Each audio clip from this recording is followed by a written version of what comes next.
చిన్న ప్రార్థన చేసుకొని వాక్య ధ్యానంలోకి వెళ్తాం. ప్రార్థన చేసుకుందాం. పరలోకమందున మా కన్న తండ్రి, నీ నామమునకు స్తుతి, మహిమ, ఘనత, ప్రభావములు తెలియజేస్తూ ఉన్నాం. మరొక దినాన్ని దయచేసినందుకు స్తోత్రాలు. ఇస్సాకు జీవితంలో నుంచి నాయన మేము రెండవ భాగంగా ధ్యానం చేయబోతుండగా తగిన శక్తి, జ్ఞానమును, వినగల మనస్సును, గ్రహించగల శక్తిని దయచేయండి. అభ్యంతరపరచ చూచే సాతాను, దురాత్మ, చీకటి శక్తుల ప్రభావాన్ని తొలగించమని ప్రార్థన చేస్తున్నాం. నీ పక్షాన నీవు నిలబెట్టుకున్న నీ దాసునైనా నేను అల్పజ్ఞుడను, పాపిని, నిష్ప్రయోజకుడను. కేవలం నీ ప్రేమ, నీ కృప చేతనే నీవు నిలబెట్టావు. నేను నీ చిత్తాన్ని బట్టి సమస్తము జరిగించమని క్రీస్తు యేసు పేరిట ప్రార్థిస్తున్నాం తండ్రి, ఆమేన్. గత ఆదివారము అబ్రహాము కుమారుడైన ఇస్సాకు జీవితాన్ని మొదటి భాగము ప్రారంభించాం. ఈరోజు రెండవ భాగాన్ని మనము ప్రారంభించబోతున్నాం. ఈ యొక్క రెండవ భాగము ఆది కాండము 25వ అధ్యాయము 11వ వచనం నుంచి ప్రారంభమవుతుంది. నేను వచనాలు చెప్పినప్పుడల్లా కూడా మీరు దయచేసి నోట్ చేసుకోండి. ఆది కాండము 35వ అధ్యాయము 29వ వచనం వరకు ఈ యొక్క రెండవ భాగంలోని విషయాలు ఉంటాయి. ఆది కాండము 25వ అధ్యాయము 11వ వచనం నుంచి ఆది కాండము 35వ అధ్యాయము 29వ వచనం వరకు మనం ఆలోచించే విషయాలు, పరిశీలించే విషయాలు ఉంటాయి. కరెక్ట్. ఇస్సాకు ఎవరి కొడుకమ్మ? అబ్రహాము కుమారుడు. అయితే అబ్రహాము కుమారుడైన ఇస్సాకు కూడా తన తండ్రి వలె నీతిమంతుడుగా, దేవుని యందు భయభక్తులు కలిగిన వాడుగా ఉంటాడు. 25వ అధ్యాయము 11వ వచనం చదువుకొని ధ్యానం చేద్దాం. 25వ అధ్యాయము 11వ వచనం చదవడం ఎవరైనా? అబ్రహాము మృతి పొందిన తరువాత దేవుడు అతని కుమారుడు ఇస్సాకును ఆశీర్వదించెను. ఇస్సాకు పేయర్ లహారోయిన దగ్గర కాపురము ఉండెను. చూసారా, అబ్రహాము యొక్క జీవితం దైవ భక్తిలో చాలా బాగా కొనసాగింది. అనేకులకు మాదిరికరంగా ఉంది. కనుక ఆ జీవితాన్ని కూడా మనం ధ్యానించాం. తర్వాత అబ్రహాము కుమారుడైన ఇస్సాకు జీవితాన్ని కూడా మనం ధ్యానిస్తూ ఉన్నాం. పోయిన వారం మొదటి భాగాన్ని మనం ధ్యానించాం. ఇస్సాకు అనే పేరుకి అతడు నవ్వును అనే అర్థం. అబ్రహాము మృతి పొందిన తర్వాత దేవుడు ఇస్సాకును ఆశీర్వదించాడు అబ్రహామును బట్టి. ఇస్సాకు 40వ సంవత్సరంలో వివాహం చేసుకున్నాడు. ఇస్సాకు వివాహం చేసేటప్పటికి అబ్రహాము బ్రతికే ఉన్నాడు. అబ్రహాము తన కుమారుడైన ఇస్సాకు పెళ్లి చేశాడు. అయితే ఇస్సాకు వివాహం జరిగిన తర్వాత అబ్రహాము చనిపోవడం జరుగుతుంది. ఇక ఇస్సాకు, రెబ్కా వీళ్ళిద్దరూ కలిసి జీవిస్తూ ఉంటారు. అయితే 40వ సంవత్సరంలో కదా ఇస్సాకు పెళ్లి చేసుకుంది. ఇలా వారి జీవితం కొనసాగుతూ ఉంటుంది. కానీ రెబ్కా మాత్రం గొడ్రాలుగా ఉంటుంది. 21వ వచనం చదవండి. గొడ్రాలు అంటే పిల్లలు లేనిదిగా, సంతానము లేనిదిగా రెబ్కా ఉంటుంది. చదవ. ఇస్సాకు భార్య అయిన రెబ్కా గొడ్రాలు గనుక అతడు ఆమె విషయమై యెహోవాను వేడుకొనెను. యెహోవా అతని ప్రార్థన వినెను గనుక అతని భార్య అయిన రెబ్కా గర్భవతి అయిన. చూసారా, ఇస్సాకు యొక్క భార్య అయిన రెబ్కా గొడ్రాలుగా ఉంది. పిల్లలు లేరు, సంతానం లేదు. కానీ ఇస్సాకు ప్రార్థన చేయగా దేవుడైన యెహోవాట ఇస్సాకు ప్రార్థన విన్నాడట. చూసారా? అంటే ఎవరి ప్రార్థన దేవుడు వింటాడు అంటే తన ఎడల భయభక్తులు కలిగిన వారి ప్రార్థన దేవుడు వింటాడు. ఇస్సాకు తన భార్య విషయమై వేడుకున్నాడట. తండ్రి, దేవా, నా భార్య గొడ్రాలుగా ఉందయ్యా, దయచేసి నాకు ఒక బిడ్డను దయచేయి అని వేడుకోగానే వెంటనే దేవుడు ఇస్సాకుకి జవాబు ఇచ్చాడు. ఇస్సాకు యొక్క ప్రార్థనను అంగీకరించి రిబ్కాకు గర్భఫలాన్ని ఇచ్చాడు. గర్భఫలాన్ని ఇచ్చినప్పుడు జాగ్రత్తగా ఉండండి ప్రేమ దేవుని బిడ్డలారా. ఈ యొక్క రిబ్కా యొక్క గర్భంలో ఇద్దరు ఉంటారు, కవల పిల్లలు. వారిద్దరు కూడా కవల పిల్లలు. 22వ వచనం చదవండి ఒకసారి. 22. ఆమె గర్భంలో శిశువులు ఒకనితోనొకడు పెనుగులాడుచు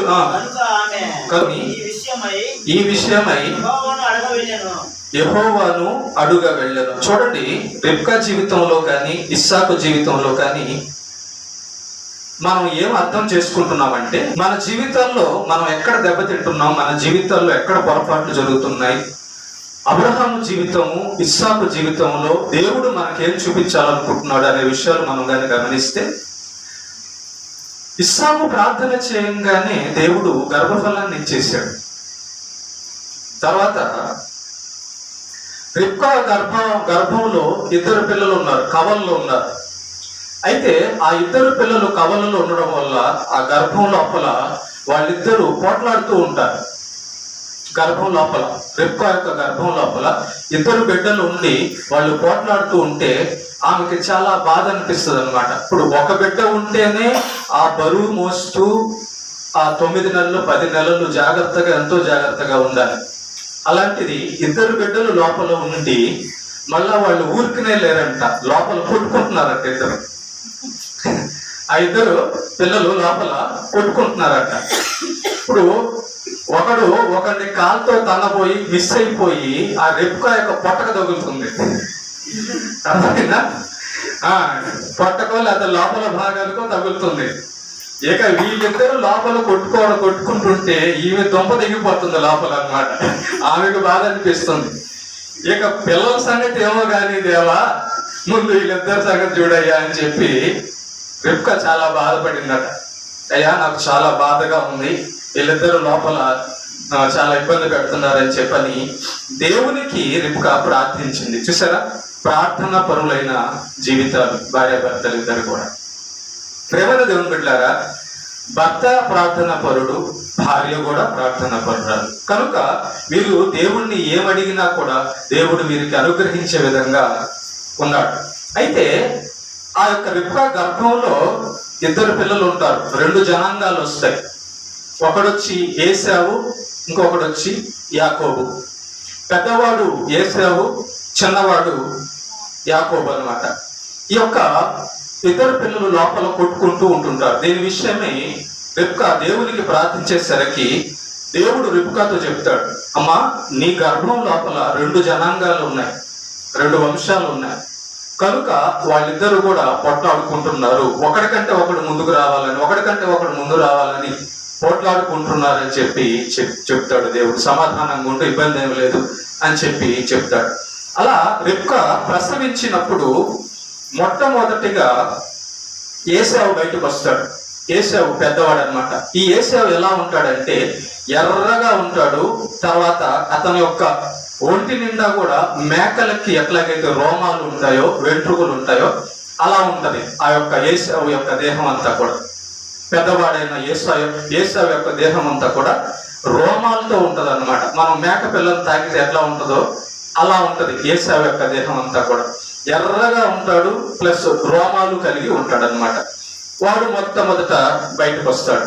అయితే ఏశావు బయటకు వచ్చేటప్పుడు ఏం జరుగుతుందంటే, ఈ యాకోబు ఆ ఏశావు యొక్క కాలు పట్టుకొని ఉంటాడు. ఈ యాకోబు చెయ్యి కూడా వచ్చేస్తుంది. వాడు ఏశావు బయటికి రాగానే చూసేసరికి ఈ యాకోబు వాడి మడిమను పట్టుకో ఉంటాడు. యాకోబు యొక్క మడిమను పట్టుకో ఉంటాడు. యాకోబు ఎవరు? చిన్నవాడు అనమాట. అలాగా వారిద్దరు కూడా బయటికి రావడం జరుగుతుంది. ఒకరికేమో ఏశావు, ఇంకొకరికి యాకోబు అనే పేరు పెట్టడం జరుగుతుంది. ఒక విషయం ఇక్కడ గమనించండి. ఇస్సాకుకి పెళ్లి ఎన్నో సంవత్సరంలో అయింది? ఏమా 40 సంవత్సరంలో అయింది కదా. పిల్లలు ఎప్పుడు పుట్టారో తెలుసా? 20 సంవత్సరాల తర్వాత పుడతారు. ఈ ఏశావు యాకోబు ఎప్పుడు పుడతారంటే ఇస్సాకుకి 60 సంవత్సరాలు వచ్చిన తర్వాత పుడతారు. చూడండి ఆ మాట 25వ అధ్యాయం 26వ వచనం, 25వ అధ్యాయము 26వ వచనం. త్వరగా ముందుకు వెళ్దాం. ఏశావు యాకోబులు పుట్టినప్పుడు బయటకు వచ్చినప్పుడు పట్టుకొని ఉండేది కనుక అతనికి యాకోబు అని పేరు పెట్టబడింది. ఆమె వారిని కనినప్పుడు ఇస్సాకు 60 ఏళ్ళు వాడు. చూసారా, ఇస్సాకుకి పెళ్ళైన తర్వాత 20 సంవత్సరాల తర్వాత పిల్లలు పుట్టారు. ఈ యొక్క ఏశావు యాకోబు అన్నమాట. 20 సంవత్సరాల తర్వాత వీరిద్దరు పుడతారు. అయితే గమనించండి ప్రేమని దేవుని బిడ్డారా, ఈ యొక్క పెద్ద కుమారుడైన ఇస్సాకు వేటాడటంలో నైపుణ్యం కలిగి ఉంటాడు. వేటాడటం అన్నమాట, అడవికి వెళ్ళడము, జంతువులను ఏదైనా వేటాడటము, ఇంటికి తీసుకురావడము, ఈ పనిలో నైపుణ్యం కలిగి ఉంటాడు పెద్దవాడు. అరణ్యంలో ఎక్కువగా ఉండేవాడు అనమాట, ఎక్కువగా అడవుల్లో ఉండేవాడు. అది 27వ వచనంలో ఉంటది. అయితే ఈ యొక్క ఏశావు తెచ్చినటువంటి మాంసాన్ని తన తండ్రి అయిన ఇస్సాకు ఇష్టంగా తింటూ ఉంటుండేవాడు అనమాట. ఎప్పుడైతే ఈ పెద్ద కొడుకు అడవికి వెళ్ళి మాంసం తీసుకొచ్చేవాడో, పెద్ద కొడుకు అయిన ఏశావు ఇస్సాకుకి మాంసం తీసుకొచ్చి పెడుతూ ఉండేవాడు. అందువల్ల ఈ ఇస్సాకు ఏం చేసేవాడంటే పెద్ద కొడుకు అయిన ఏశావుని ప్రేమించేవాడు, ఇష్టపడేవాడు అంట, బాగా ఇష్టపడేవాడు. ఎందుకంటే మాంసం తెచ్చిచ్చేవాడు. అడవికి వెళ్ళడం, వేటాడడం, మాంసం తెచ్చేయడం తండ్రి అయిన ఇస్సాకుకి. సో అందువలన ఈ ఇస్సాకు తన పెద్ద కుమారుడైన ఏశావుని బాగా ప్రేమించేవాడు. అయితే యాకోబు ఏం చేసేవాడంటే గుడారముల్లో ఉంటూ వారి యొక్క గొర్రెలు, పశువులు ఇవన్నీ కూడా చూసుకునేవాడు. చిన్నోడు యాకోబు. ఈ యొక్క చిన్నోడైన యాకోబుని తల్లి రిబ్కా ప్రేమించేది. పెద్ద కొడుకునేమో ఇస్సాకు ప్రేమించేవాడు, చిన్న కొడుకునేమో తల్లి అయిన రిబ్కా ప్రేమించేదన్నమాట. కాబట్టి ప్రేమని దేవుని బిడ్డారా, ఆ యొక్క ప్రాంతంలో ఒక రోజు కరువు వస్తుంది. అబ్రహాము బతికిన కాలంలో కూడా ఒకసారి కరువు వచ్చింది కదా. ఇది రెండవ కరువు అన్నమాట. 26వ అధ్యాయం 1వ వచనం చదవండి. 26వ అధ్యాయం 1వ వచనం. అబ్రహాము దినములలో వచ్చిన కరువు గాక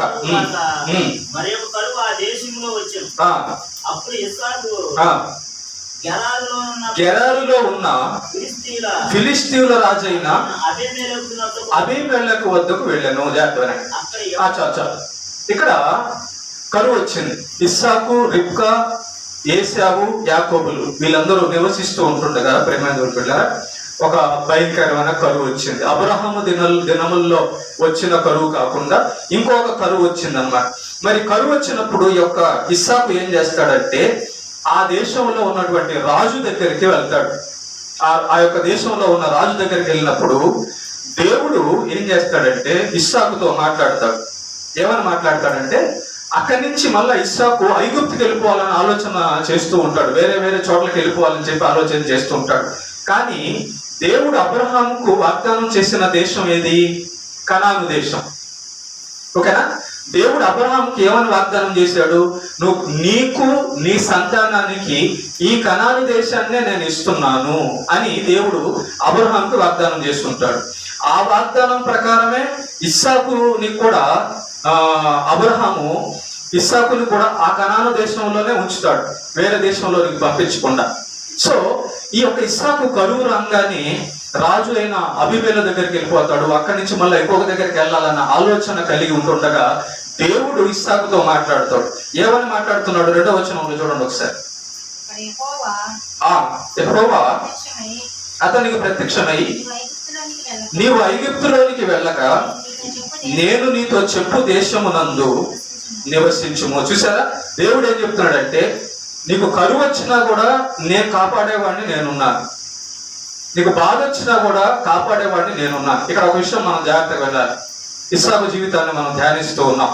ఇస్సాకు విషయంలో దేవుడు ఎంత ఇంట్రెస్ట్ తీసుకుంటున్నాడో, దేవుని ఎడల ఇస్సాకు ఎంత భయభక్తులు విధేయత కలిగి ఉన్నాడో మనం గమనించాలి. ప్రత్యక్షంగా దేవుడు ఇస్సాకుతో మాట్లాడుతున్నాడు. ఇస్సాకు దేవునికి విధేయత కలిగి జీవిస్తూ ఉన్నాడు. మన జీవితాల్లో కష్టాలు వచ్చినప్పుడు దేవుడు చెప్పినట్టు నడుచుకునేవారుగా ఉన్నామా? మన జీవితంలో దేవుడి యొక్క ఆలోచనకు, వాక్యానికి మనం విలువ ఇస్తున్నామా? మనం ఎలా ప్రయాణిస్తున్నాం మన జీవితంలో అన్నది ప్రధానం.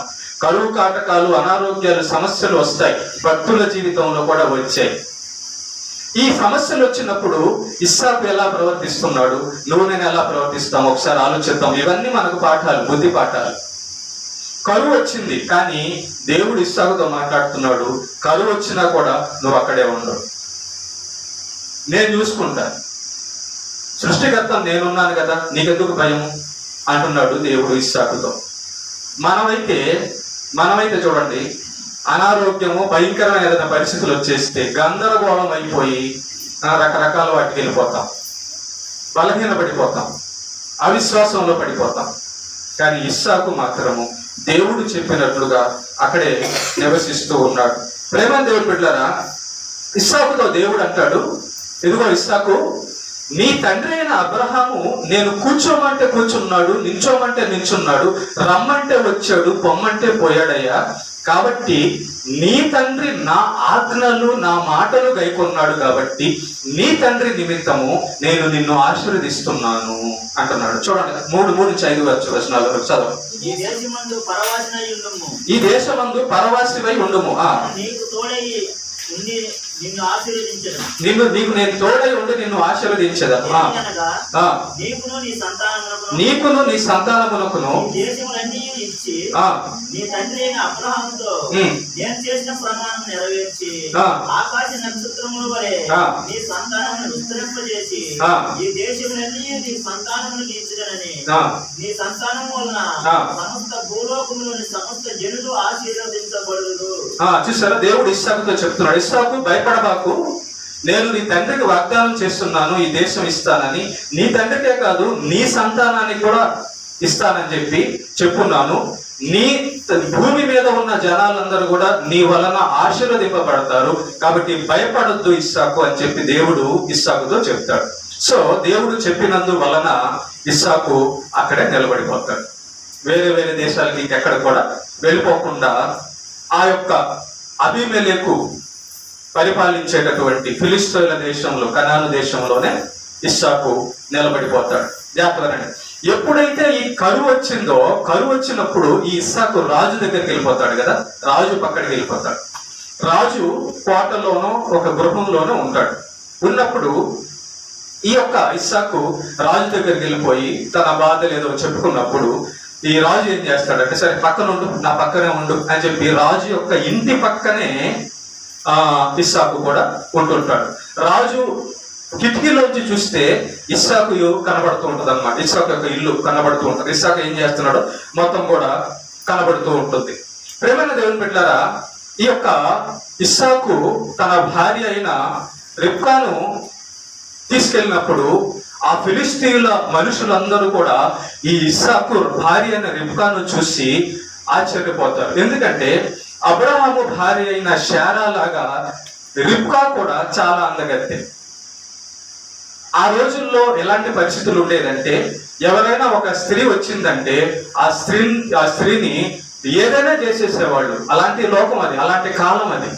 ఎవరైనా కొత్తగా ఇద్దరు భార్య భర్తలో ఎవరైనా ఒక స్త్రీ పురుషుడు వచ్చేసాడు అనుకోండి, వాళ్ళని ఆ పురుషుడిని చంపేసేసి స్త్రీని తీసుకెళ్ళిపోయేవాళ్ళు. ఇప్పటికీ ఉందనుకోండి, ఇప్పుడు మాత్రం ఏం తగ్గలేదు. ఒక ఇద్దరు జంట వెళ్తున్నారు అనుకో, వాళ్ళలో మగవాడిని కొట్టేసి చంపేసి స్త్రీని తీసుకెళ్ళిపోయే పరిస్థితులు ఉంటాయి. కనుక ఈ యొక్క ఇస్సాకు తన భార్య, అందగత్తె అయిన తన భార్యను అక్కడికి తీసుకెళ్ళినప్పుడు ఆ ఫిలిష్తీయుల జనాలందరూ చూస్తూ ఉంటుండగా ఇస్సాకు ఒక మాట చెప్తాడు. ఈ యొక్క రాజు అడుగుతాడు, ఈమె ఎవరు అని అడుగుతాడు. ఇస్సాకును అడుగుతాడు, ఈమె ఎవరు అనగానే ఇస్సాకు ఏం చెప్తాడంటే, నా భార్య అని చెప్పడు, నా సహోదరి అని చెప్తాడు. ఎందుకంటే రిబ్కా చాలా అందంగా ఉంటది, ఆమె నిమిత్తము నన్ను చంపేస్తారేమో అనుకొని ఈ ఇస్సాకు ఏం చేస్తాడంటే, ఈమె నా భార్య అని చెబితే నన్ను చంపేసేసి రిబ్కాని తీసుకెళ్ళిపోతారు, నా భార్యని తీసుకెళ్ళిపోతారని భయపడిపోయి ఇస్సాకు ఏం చేస్తాడంటే, ఈమె నా సహోదరి అని చెప్తాడు. సరే ఉండండి అంటాడు రాజు. రాజు అలాగే అట్లా సహోదరినా అలాగైతే ఉండండి అని చెప్తాడు. ఒకరోజు రాజు తన ఇంటి మీద ఉంటాడు. తన ఇంటి మీద ఉండి అలా తిరుగుతున్నప్పుడు ఇలా కిటికీ ఉంటుంది. ఈ కిటికీలోంచి చూసినప్పుడు ఇస్సాకును రెబ్కా కూర్చో ఉంటారు, ఇద్దరు కలిసి కూర్చో ఉంటారు. ఈ రాజుకు డౌట్ వస్తుంది, ఇతనేంది, ఇతనేమో చెల్లెలు అన్నాడు, సహోదరి అన్నాడు, మళ్ళీ ఇద్దరు కలిసి కూర్చో ఉన్నారు ఏంటి, అసలు ఇస్సాకుని పిలిపించండి అని చెప్పి రాజు అబీమెలెకు ఇస్సాకును పిలిపిస్తాడు. ఇస్సాకును పిలిపించి, ఏమి ఇస్సాకు, నువ్వు ఈ రెబ్కా నీ చెల్లెలు అన్నావు, సహోదరి అన్నావు కదా, మరి ఇద్దరు ఏంటి ఒక దగ్గర మంచం దగ్గర కూర్చో ఉన్నారు అని చెప్పి అడిగినప్పుడు అప్పుడు చెప్తాడు అనమాట ఇస్సాకు, అయ్యా నేను భయపడి ఆ మాట చెప్పాను. ఈ ఊర్లో జనాలు కానీ లేకపోతే వీళ్ళందరూ కూడా నా భార్యను తీసుకెళ్లిపోయి నన్ను చంపేస్తారేమో అని చెప్పని భయపడి అలా చెప్పాను అంటాడు. 6-7 వచనాలు చదవండి, అన్నమాట మీకు అర్థమవుతుంది. 26 అధ్యాయం 6-7 వచనాలు. ఇస్సాకు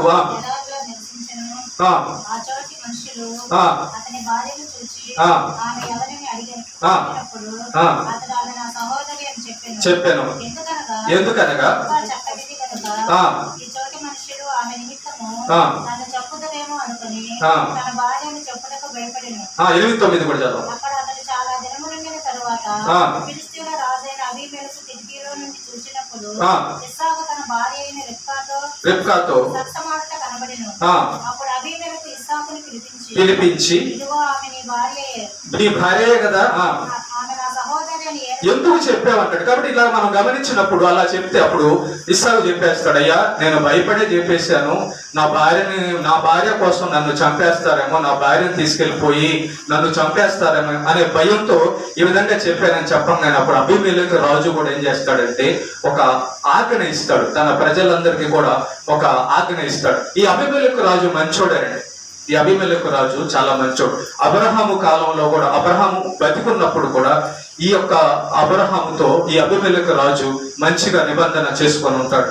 అలాగే అబ్రహాము కుమారుడైన ఇస్సాకుతో కూడా ఈ యొక్క అబీమెలెకు రాజు బాగుంటాడు. అప్పుడు ఈ యొక్క అబీమెలెకు రాజు ఏమని చెప్తాడంటే తన దేశంలోని ప్రజలందరితో ఒక మాట చెప్తాడు, ఇదిగో దేశ ప్రజలారా జాగ్రత్తగా ఒక మాట వినండి, ఎవడైనా ఈ ఇస్సాకుని గాని ఇస్సాకు భార్య అయిన రెబ్కాను గాని ఎవరైనా ముట్టితే వాడు ఖచ్చితంగా సస్తాడు, వాడికి ఖచ్చితంగా మరణ శిక్ష విధింపబడుతుంది అని చెప్పని రాజు ఆజ్ఞ ఇచ్చేస్తాడు అనమాట. 11వ వచనం చదవండి, ఆ మాట ఉంటారు.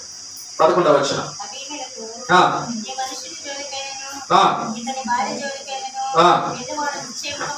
మరణ శిక్ష పొందుతాడని చెప్పి చూసారా ఆజ్ఞ ఇచ్చేస్తాడు రాజు. ఆజ్ఞ ఇచ్చంగానే ఇక ఎవరు కూడా ఇస్సాకు జోలికైనను ఇస్సాకు భార్య అయిన రెబ్కా జోలికైనను వెళ్ళరు. ఇక్కడ ఒక మాట గమనించండి, రాజు యొక్క మనస్సులోనే దేవుడు ఆలోచన పుట్టించి రక్షణ కలగజేయాలని ఆలోచింపజేశాడు. కారణము ఇస్సాకు రెబ్కాలు దేవుని ఎడల భయభక్తులు కలిగి ఉన్నారు. నిన్ను ఎవడైనా ముట్టాలి అంటే దేవుడు ఆజ్ఞ కావాలి. నువ్వు భయపడుతున్నావు అంటే నీ దేవుడి మీద నీకు ఆధారము విశ్వాసము లేదని అర్థం. ఇక్కడ ఇస్సాకు భయపడింది వేరే విషయంలో కాదు, గుర్తుపెట్టుకోండి. దేవుని యందు భయభక్తులు కలిగి ఉన్నాడు కానీ మనుషుల విషయంలో భయపడ్డాడు కానీ మానవుడు మాత్రుడుగా ఉన్న ఇస్సాకు మనుషుల విషయంలో భయపడినా దేవుడి విషయంలో విశ్వాసం భయభక్తులు కలిగి ఉన్నాడు కాబట్టి డైరెక్ట్ గా దేవుడు రాజుతోనే ఆజ్ఞ ఇప్పించాడు ప్రజలందరికీ, ఆ దేశ ప్రజలందరికీ కూడా. ఇదిగో ఇస్సాకునైనను ఇస్సాకు భార్యనైనను ముడితే జాగ్రత్త అని ఆజ్ఞ జారీ చేశాడు. ఎవడైనా వాళ్ళ మీద చెయ్యేస్తే వాళ్ళు చేస్తారు అని ఆ రాజు చేత ఆజ్ఞ ఇప్పించాడు. కారణము ఇస్సాకు దేవుని యందు భయభక్తులు కలిగి ఉన్నాడు. ప్రేమ దేవుని బిడ్డలారా, దేవుడు అబ్రహాము ద్వారా ఇస్సాకును కూడా ఆశీర్వదించాడు అబ్రహామును బట్టి. ఇంకా మనం గమనిస్తే ఒక విచిత్రమైన సంఘటనలు ఇస్సాకు జీవితంలో జరుగుతూ వెళ్తాయి. ఇక ఇస్సాకు ఆ దేశంలో ఉంటుంటాడు, రాజు పక్కనే ఉంటుండగా ఇస్సాకు ఏం చేస్తాడంటే విత్తనాలు వేస్తాడు. తన యొక్క పొలంలో, అక్కడ ఉన్నటువంటి పొలంలో విత్తనాలు వేసి ఆ సంవత్సరం 100 పంట పొందుతాడు అనమాట. వేసిన పంట వేసినట్టుగా 100 ఫలం వచ్చేస్తుంది, బాగా పండిపోద్ది అనమాట. అప్పుడు దేవుడైన యెహోవా ఇస్సాకును ఆశీర్వదిస్తాడు. ఆశీర్వదించి ఆ దేశంలో క్రమక్రమంగా ఇస్సాకును అభివృద్ధి పరుస్తూ ఉంటాడు అనమాట. ఎలా అభివృద్ధి పరుస్తూ ఉంటాడంటే ఇస్సాకుని, ఇప్పుడు కరువు వచ్చినప్పుడు ఇస్సాకు ఎవరి దగ్గరికి వెళ్ళాడు? ఎవరి పక్కకి వెళ్ళాడు? రాజు పక్కకి వెళ్ళాడు కదా. ఇస్సాకును దేవుడు ఎలా ఆశీర్వదించాడంటే క్రమక్రమంగా ఇస్సాకుని ఆ రాజు కంటే కూడా ఇస్సాకు గొప్పవాడైపోతాడు. గొర్రెలు, పశువులు, పంట, దాసులు, దాసీలు, ఇలా ఇస్సాకు ఆ దేశంలోనే గొప్పవాడైపోతాడు. చూడండి 12వ అధ్యాయం 26వ వచనం, 26వ అధ్యాయం 12, 13 వచనాలు చదవండి. 26వ అధ్యాయం 12, 13 వచనాలు.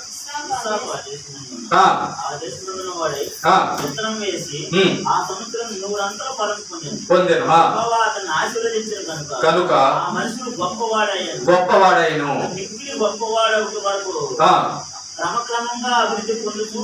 చూసారా, ఆ దేశంలోనే ఇస్సాకు గొప్పవాడైపోయాడట.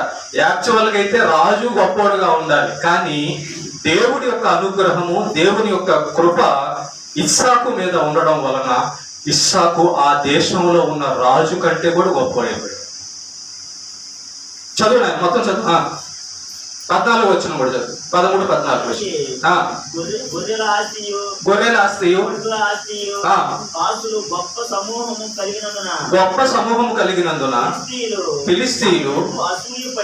చూడండి, ఇక్కడ రాజుకి ఎక్కువ సైన్యం ఉంటారా, పేదవాళ్ళకి ఎక్కువ సైన్యం, ఊర్లో వాళ్ళకి ఎక్కువ సైన్యం ఉంటారా? రాజుకే ఎక్కువ ఉంటారు సైన్యం.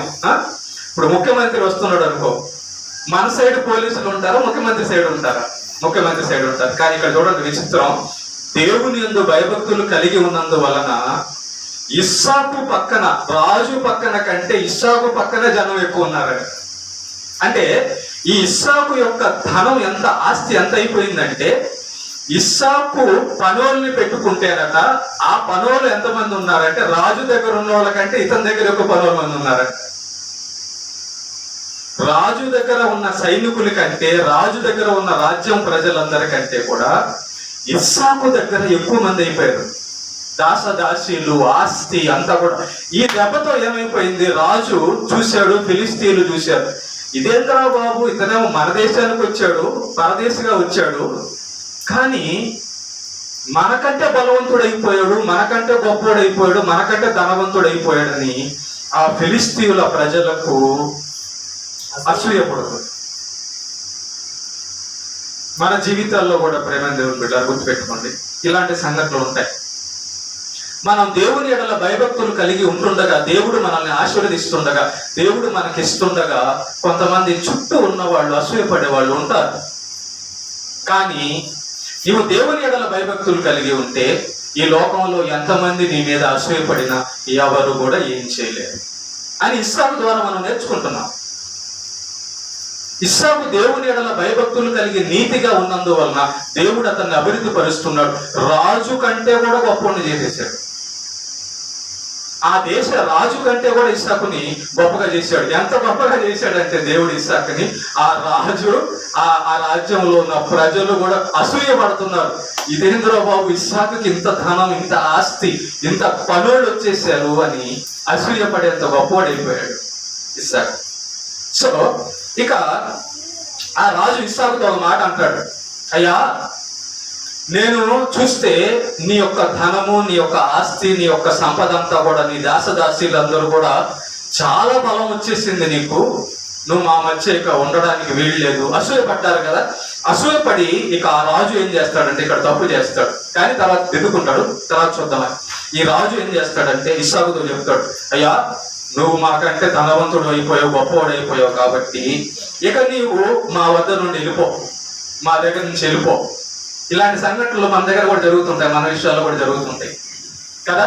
మనం ఏదన్నా బాగుంటే, ఏదన్నా ఎవరి దగ్గరకన్నా వెళ్ళి మనం సహాయకరంగా వెళ్ళామనుకో, అక్కడ మనం బాగా అభివృద్ధి పడుతున్నాం అనుకో, దేవుడు మనల్ని ఆశీర్వదిస్తున్నాడు అనుకో, ఆ మనకు ఆశ్రయించిన వాళ్ళు ఏమనుకుంటారు, వీళ్ళేంద్ర బాబు మా దగ్గరకు వచ్చి మాకంటే గొప్పవాళ్ళు అయిపోయారని చెప్పి కుళ్ళుకుంటారు కదా. రాజు ఏం చేశాడంటే ఇస్సాకుతో చెప్తాడు, ఇస్సాకు, ఇక నువ్వు వెళ్ళిపో, ఇక్కడి నుంచి వెళ్ళిపో. చూడండి అన్నమాట, చదవండి 16వ వచనం. అబీమెలెకు నీవు మాకంటే బహు బలం గలవాడవు, నీవు మాకంటే బహు బలము గలవాడు కనుక మా వద్ద నుండి వెళ్ళిపోమని ఇస్సాకుతో చెప్పగా ఇస్సాకు అక్కడి నుండి వెళ్ళి గెరారు లోయలో గుడారం వేసుకుని అక్కడ నివసించాడు. చూసారా? సరే, ఇక మరి రాజు వెళ్ళిపోమంటున్నాడు కదా, ఆ స్థలం అంతా ఎవరిది? రాజుది కాబట్టి రాజు వెళ్ళిపోమన్నప్పుడు ఇక ఇస్సాకు తన భార్యను, తన ఆస్తిని, తన దాసదాసీలను మొత్తాన్ని తీసుకొని అక్కడి నుంచి కొంత దూరం, అదే దేశంలో అక్కడి నుంచి కొంత దూరం ఒక లోయ ఉంటది, గెరారు అనే ఒక ప్రాంతం ఉంటది. ఆ ప్రాంతంలో ఒక లోయ ఉంటది అన్నమాట. లోయ అక్కడైతే ఎవరికి ఇబ్బంది లేదు కదా అని చెప్పని ఆ లోయ ప్రాంతంలో ఇస్సాకు వెళ్ళి గుడారం వేసుకొని నివసిస్తూ ఉంటాడు. అప్పుడు ఏం చేస్తారంటే, జాగ్రత్తగా ఈ రాజు అసూయ పెట్టాడు కదా, ఇస్సాకు మీద అసూయ పెట్టాడు కదా, అసూయ పడినప్పుడు ఆ దేశ ప్రజలందరూ ఏం చేస్తారో తెలుసా? అప్పుడు అబ్రహాము బావులు తవ్వించుండేవాడు నీళ్లు తాగడానికి. ఇప్పుడంటే మనకు మున్సిపాలిటీ వాళ్ళు ట్యాంకులు కట్టించారు కాబట్టి కొలాయి నీళ్ళు ఇంట్లోకి వస్తున్నాయి కదా. మరి ఆ రోజుల్లో పైపులు లేవు కదా, మున్సిపాలిటీలు లేవు కదా, బావిలు తవ్వుకొని ఆ బావిలో ఉన్న నీళ్లు వాడుకునేవాడు. ఎవరికి వాళ్ళకి సొంత బావులు తవ్వుకొని వాడుకునేవాడు. ఇప్పుడు కూడా మనం ఎవరి ఇంట్లో వాళ్ళు బావులు తవ్వుకుంటున్నాం కదా, అలా అన్నమాట. అబ్రహాము బావులు తవ్వించుండేవాడు. అబ్రహాము కూడా ధనవంతుడే, ఆ ధనం అంతా ఇస్సాకు వచ్చింది. ప్రేమ దేవుని పిల్లరా, ఎప్పుడైతే ఈ అబ్రహాము బావులు తవ్వించున్నాడో, అబ్రహాము చనిపోయిన తర్వాత ఈ ఫిలిస్తీయులు ఏం చేస్తాడంటే ఇస్సాకు మీద అసూయపడి అబ్రహాము తవ్వించిన బావిలన్నీ, నీటి బావిలన్నీ కూడా పూర్తి చేసేస్తారు. మొత్తం ఆ బావిలన్నీ కూడా పూర్తి చేస్తారు. ప్రేమ దేవుని పిల్లరా, పూర్తి చేసేసి ఇస్సాకుకి ఇబ్బంది పెట్టాలని చెప్పి చూస్తారు. చూడండి, నాకు ఆ మాట ఉంటది, ఆ మధ్యలో వచ్చిన చదవనమాట. అప్పుడు తన తండ్రి అయిన అబ్రహాము జనములలో తవ్విన నేల బావులు ఇస్సాకు తిరిగి తవ్వించాను. చూసారా? ఎందుకు తిరిగి తవ్వించాడంటే ఫిలిస్తీయులు అబ్రహాము మృతి పొందిన తరువాత ఫిలిస్తీయులు వాటిని పూడ్చి చేశారు. చూసారు? అసూయతో నీళ్లు కూడా దొరకనికుండా చేశారు. ఆ దేశంలో ప్రజలు ఇస్సాకుకి తాగడానికి నీళ్లు కూడా ఉండకూడదు, వీళ్ళకి నీళ్లు ఉంటే పశువులన్నీ పెరుగుతున్నాయి, పంటంతా సంపాదించుకుంటున్నారు కాబట్టి ఈ యొక్క నీళ్ల బావిలన్నీ, వీళ్ళ నీళ్ల బావిలన్నీ కూడా పూర్తి చేసేస్తే వీళ్ళకి తిండి దొరక్క పశువులన్నీ చనిపోయి వీళ్ళు తగ్గిపోతారన్న అసూయతో చేశారు. నీళ్ల బావులన్నీ పూర్తి చేశారట. ప్రేమైన దేవుని పెట్టారా, దేవుడు తోడై ఉంటే ఎలాంటి పరిస్థితుల్లో అయినా మనం బాగుంటామన్నది ఇస్సాకు జీవితంలో మనం చూస్తున్నాం. బావులన్నీ పూర్తి చేస్తే ఈ యొక్క ఇస్సాకు ఏం చేస్తాడో తెలుసా? ఆ లోయలో నివసిస్తుంటాడు కదా, అక్కడ ఇస్సాకు దాసులు వెళ్ళి ఒక బావి తవ్వంగానే అక్కడ ఒక జల పడుతుంది, నీళ్ళ ఓట జల పడుతుంది. ఆ జల ఎలాంటి జల అంటే ఎక్కువగా ఉంటాయి అన్నమాట, నీళ్ళ జల పడుతుంది. చదవండి అన్నమాట.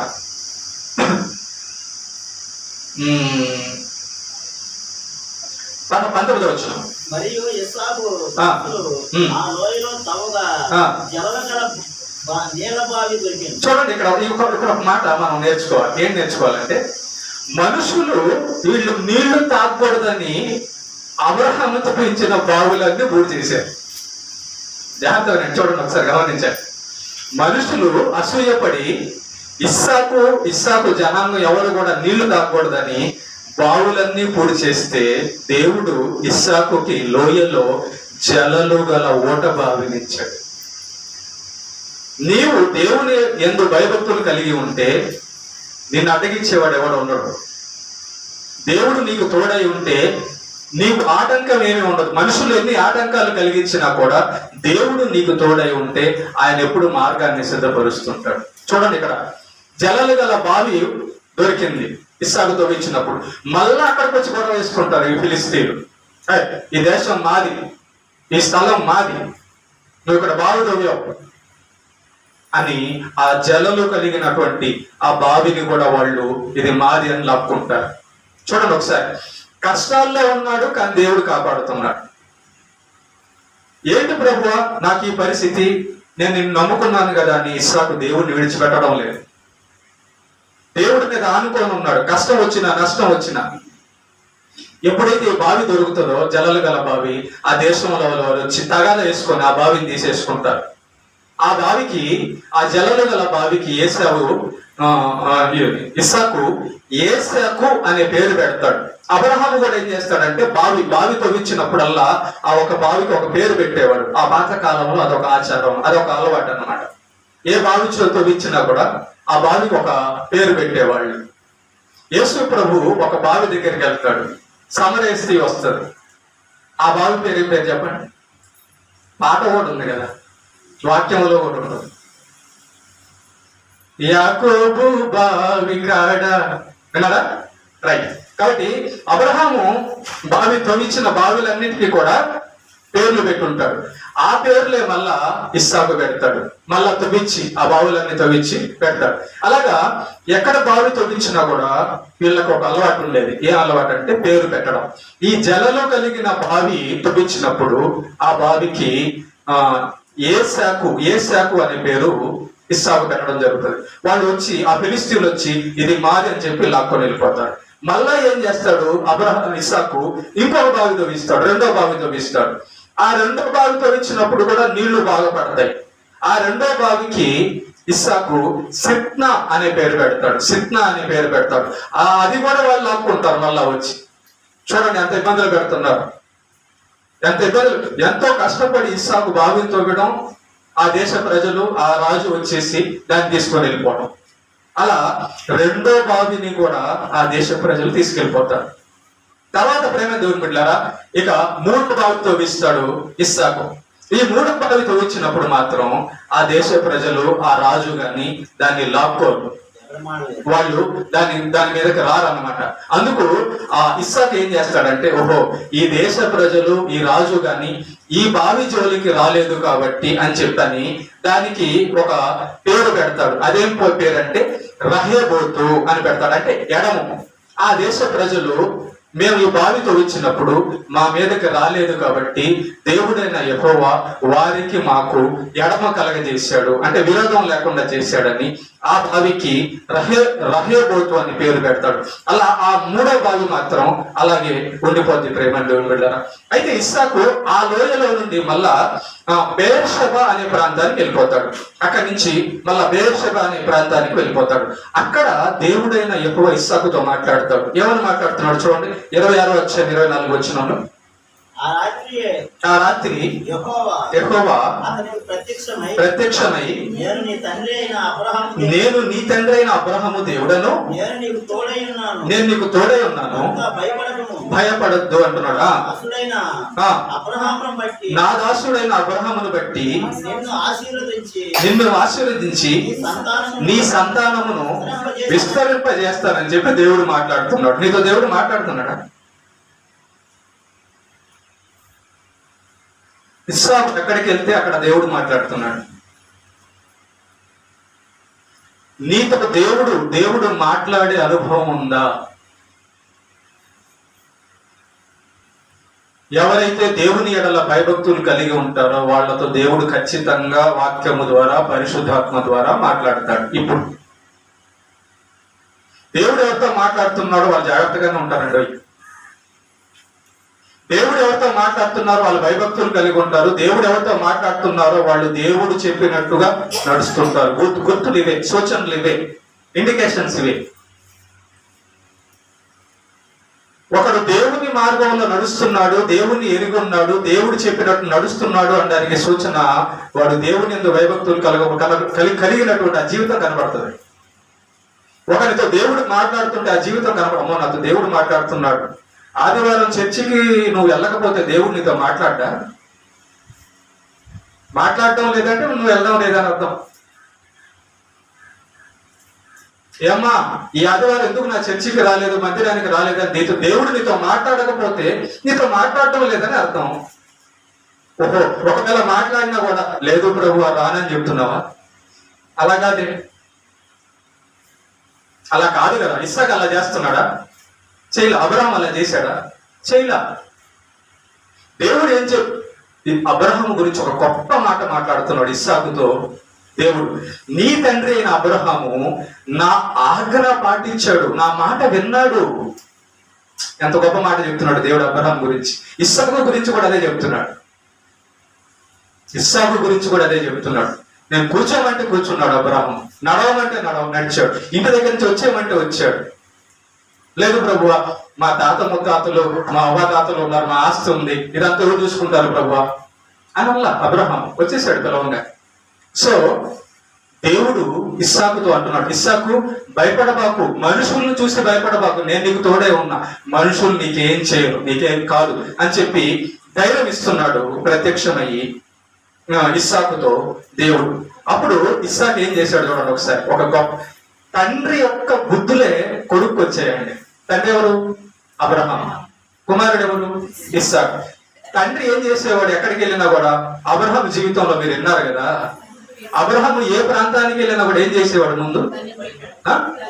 ఇప్పుడు చదవండి ఆ వచనం కింద 25వ వచనం చదవండి. అప్పుడు అతడు ఒక బలిపీఠము కట్టించి యెహోవా నామమున ప్రార్థన చేసి అక్కడ తన గుడారము వేసెను. ఇక్కడ ఒక పాఠం మనం నేర్చుకోవాలి జాగ్రత్తగా. నేను పోయినసారి కూడా చెప్పా, మీరు ఎక్కడికన్నా వెళ్ళేటప్పుడు ప్రార్థన చేయాలి, ఎక్కడన్నా కొత్త ఇంట్లోకి వెళ్ళేటప్పుడు ప్రార్థన చేయాలి, ఏదైనా కొత్త ఇల్లు కట్టించుకున్నా ప్రార్థన చేయాలి, ప్రార్థన చేయాలి. ఏ పని చేసినా కొత్త నిబంధనలో ఉంటుంది. మీరు ఏ పని చేసినా, మాట్లాడినా, ఏ క్రియ చేసినా అక్కడ యెహోవా నామమునకు, క్రీస్తు నామమునకు మహిమ కలగాలి. ఆ పని క్రీస్తు నిమిత్తం చేయాలి. ప్రేమ దేవుని బిడ్డలారా, ఇస్సాకు అబ్రహాము తన తండ్రి అయిన అబ్రహాం యొక్క అడుగు జాడల్లో నడిచాడు. అబ్రహామును చూసేవాడు, ఏం చేస్తున్నాడు తండ్రి? అబ్రహాము బలిపీఠము కట్టడము, దేవుడికి ప్రార్థన చేయడము చూసేవాడు బిడ్డగా ఇస్సాకు. తండ్రి ఏం చేస్తున్నాడో అదే నేర్చుకున్నాడు. ఇప్పుడు స్వరూపు నీరజ్ ఇందాక ఏం చేశారు? ఏం చేశారు? ఏం చెప్పారు? పోయిన వారం 66 పుస్తకాలు చెప్పారా? ఈ వారము దేవుడిచ్చిన 10 ఆజ్ఞలు చెప్పారా? మీకేం అనిపించలా? అరే చిన్న బిడ్డలు 10 సంవత్సరాలు కూడా లేవు, 6 సంవత్సరాలు 5 సంవత్సరాల బిడ్డలు బైబిల్ పేర్లు చెప్పేస్తున్నారు, దేవుడు చెప్పిన ఆజ్ఞలు చెప్పేస్తున్నారు. మనకు వయసు చాలా వచ్చింది, మనం తినడానికి తాగడానికి తప్ప దేనికి పనికి రావడం లేదని అనిపించడం లేదు.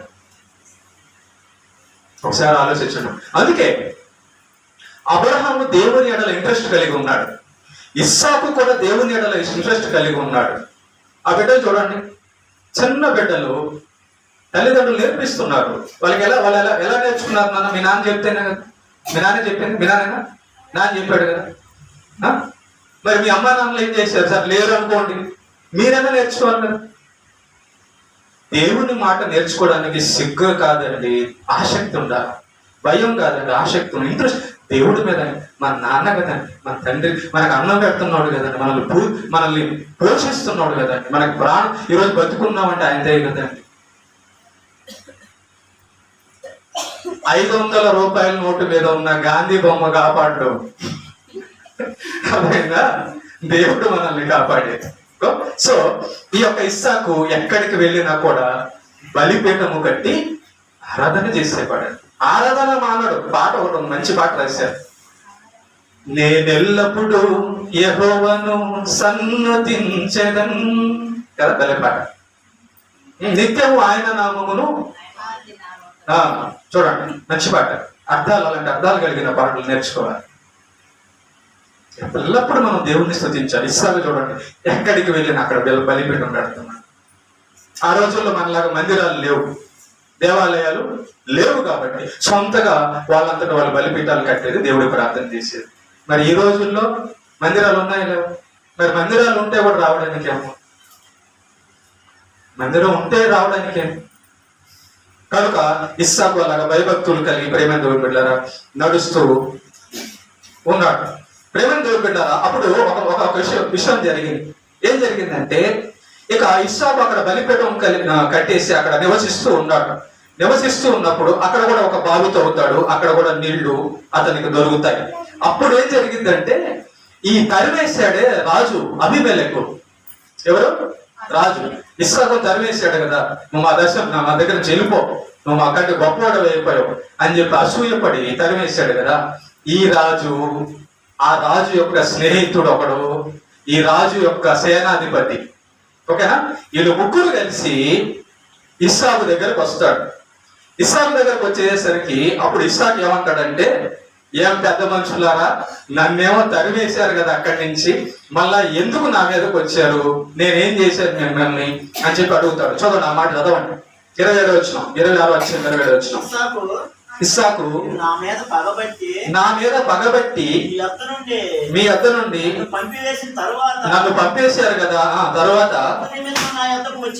మరలా ఎందు నిమిత్తం నా మీదకి వచ్చి ఉన్నారని చెప్పి వారిని అడుగుతాడు. ఆగ్నాయ చూడండి, ఇక్కడ ఇస్సాకు అడుగుతాడు, ఇదిగో మీరు నన్ను తరివేశారు కదా, నేను మిమ్మల్ని ఏం చేయలేదు కదా, మీ దగ్గర మామూలుగానే ఉన్నాను కదా, నా ఆస్తి చూసి దేవుడు నన్ను ఆశీర్వదించడం చూసి మీరు నా మీద అసూయపడి నన్ను పంపించేశారు కదా, మళ్ళా ఇప్పుడు ఎందుకు వచ్చారని చెప్పని ఇస్సాకు వాళ్ళని అడిగినప్పుడు ఆ రాజులు ఏమని సమాధానం చెప్తారు తెలుసా?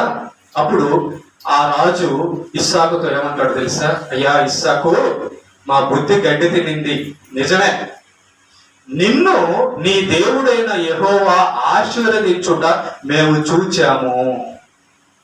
నువ్వు ఎక్కడ చేయి పెడితే అక్కడ బంగారం పండుతుంది, నువ్వు ఎక్కడికి వెళ్తే అక్కడ నీళ్లు దొరుకుతున్నాయి. నీ ఆస్తి, నీ యొక్క పరిస్థితి అంతా కూడా నీ దేవుడే నిజమైన దేవుడు, నీ దేవుడు నిన్ను గొప్పగా ఆశీర్వదిస్తున్నాడు అన్నది మేము చూశాము అని రాజు సాక్ష్యం ఇస్తున్నాడు. నీ గురించి ఎవరు సాక్ష్యం ఇస్తున్నారు ఈ ఊర్లో? నీ గురించి నీ ఇంటి పక్కన వాళ్ళు, ఎదురోళ్ళు, ఈ ఊర్లో వాళ్ళందరూ, ఆమె చాలా ప్రార్థన పరురాలమ్మ, ఆమె చాలా బైబిల్ చదువుతారు, అతను బాగా మంచోడు, దేవుడి గురించి భయభక్తులు కలిగిన వాడు అనే సాక్ష్యము ఇలా వస్తుంది ఇస్సాకులాగా. అవును, ఇస్సాకు ఏమన్నా చెప్పాడా వెళ్ళేసి? ఇస్సాకు రాజు దగ్గర, రాజు పక్కనే వెళ్ళేసి రాజు నన్ను చూస్తాడా లేదని బైబిల్ చదువుతున్నాడా? కాదు. తన దిన జీవితంలో భయభక్తులు కలిగి ఉన్నాడు, నటన లేదు, వేషం లేదు, యథార్థంగా దేవుని ఎడల భయభక్తులు కలిగి ఉండగా దేవుడు సంతోషించి ఇస్సాకును అభివృద్ధి పరిచినప్పుడు కళ్ళారా చూశాడు రాజు. ఇస్సాకు యొక్క జీవితాన్ని చూసి వాళ్ళకి భయపడిపోయి ఇస్సాకు దగ్గరకు వచ్చారు తెలుసా? ఒక రాజు భయపడిపోయి ఇస్సాకు దగ్గరకు వచ్చాడు. వచ్చి ఏమంటున్నాడు తెలుసా? ఇస్సాకు, రాజు అంటున్నాడు ఇస్సాకుతో, ఇస్సాకు, నీ దేవుడే నిజమైన దేవుడు, నిన్ను గొప్పగా ఆశీర్వదిస్తున్నాడు దేవుడు, కాబట్టి నువ్వు మాకు ఒక మాట ఇవ్వాలి అని ఇస్సాకు దగ్గర మాట తీసుకోవడానికి వచ్చారు ఈ రాజు, సేనాధిపతి, రాజు యొక్క స్నేహితుడు. ఏ మాట తెలుసా? రాజు కూర్చున్నాడు ఇస్సాకు దగ్గర, ఏ మాట అడుగుతున్నాడు తెలుసా? ఇస్సాకు, నువ్వు మమ్మల్ని ఏం చేయకూడదు. అర్థమైందా? రాజు వచ్చి ఇస్సాకుని అడుగుతున్నాడు, ఏమని? ఇస్సాకు, నువ్వు మమ్మల్ని ఏం చేయకూడదు. ఇదేంటి? రాజు వచ్చి ఇస్సాకుని బతులాడుతున్నాడు ఏంటి అంటే, ఇస్సాకు యొక్క ధనము, ఇస్సాకు యొక్క బలము, ఇస్సాకు యొక్క పరిస్థితి ఎలా ఉందో ఒకసారి ఆలోచించండి. ఒక రాజు వచ్చి దైవ భక్తుడైన ఇస్సాకు కాళ్ళు దగ్గర పడుతున్నాడు వచ్చి. చదవండి అన్నమాట, చాలా బాగుంటుంది. 28-29 వచ్చినారు. వారు నిశ్చయముగా యెహోవా నీకు తోడైయుండుట చూసితిమని కనుక మనకు మాకును నీకును మేము నిన్ను ముట్టక నీకు మేలే తప్ప మరేమీ చేయక నిన్ను సమాధానంగా పంపివేసితిము కనుక నీవును మాకు కీడు చేయకున్నట్టు నీతో నిబంధన చేసుకుందామని అనుకుంటిమి. చూసారా? ఇప్పుడు నీవు యెహోవా ఆశీర్వాదం పొందిన వాడవని అతడు వారికి విందు చేయగా వారు అన్నపానము పుచ్చుకొనిది. తెల్లవారినప్పుడు లేచి చేసుకొనిది.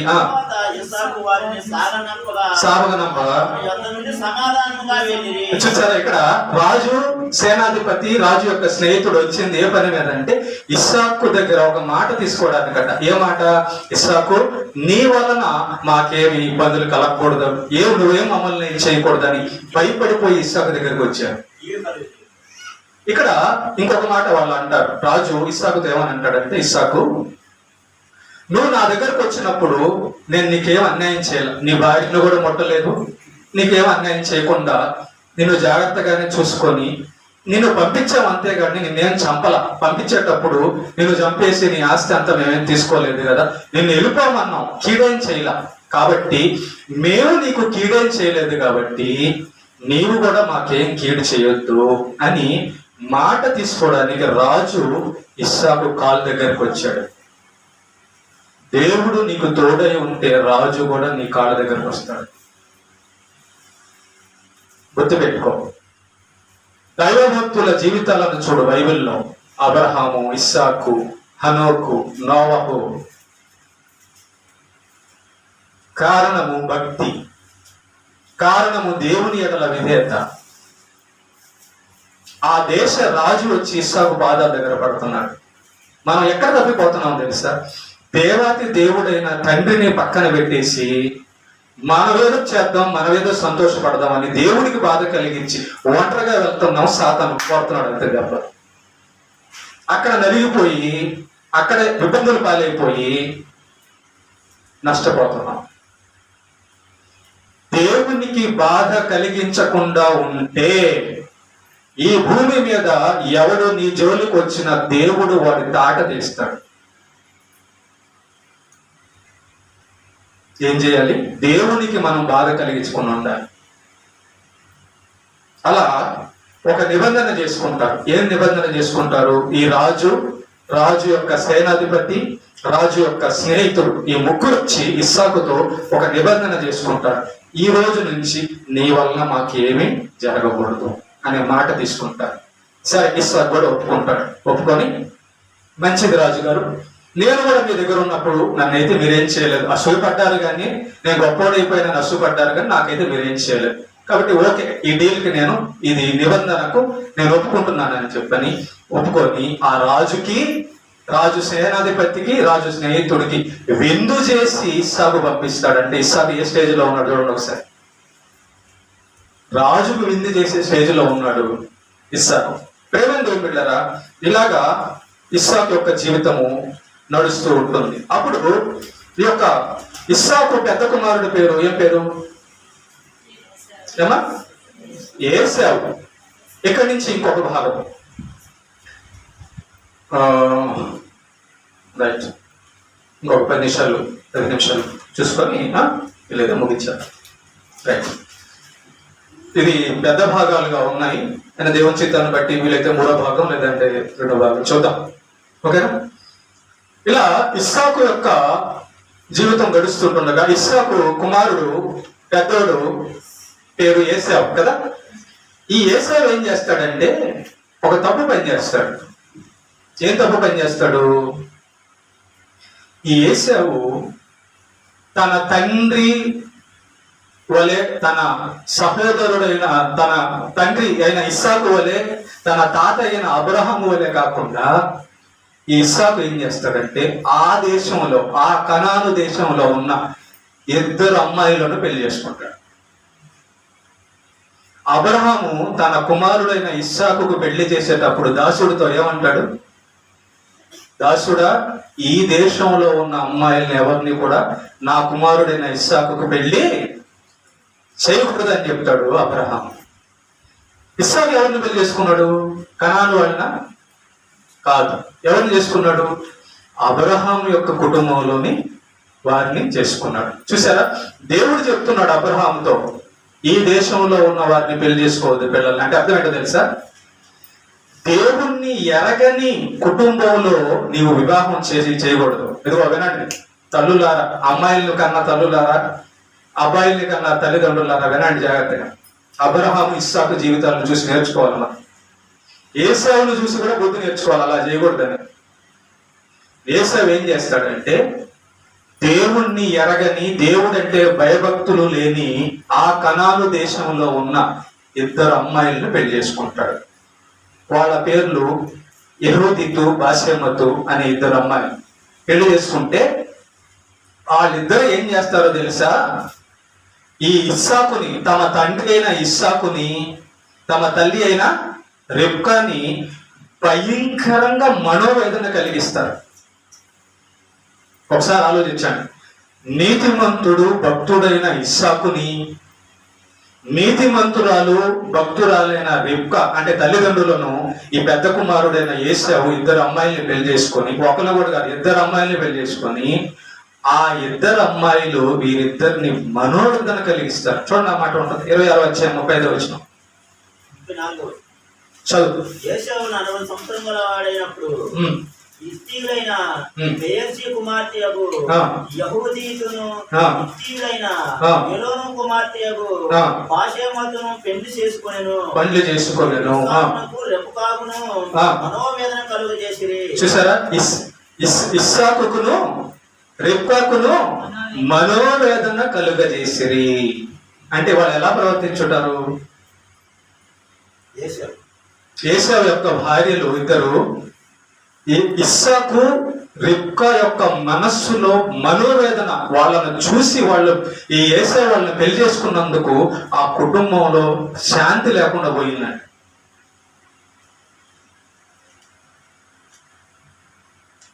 మీ జీవితాల్లో కూడా కొన్ని జరుగుతున్నాయి. దేవుడు అందుకే ఏమన్నాడు తెలుసా?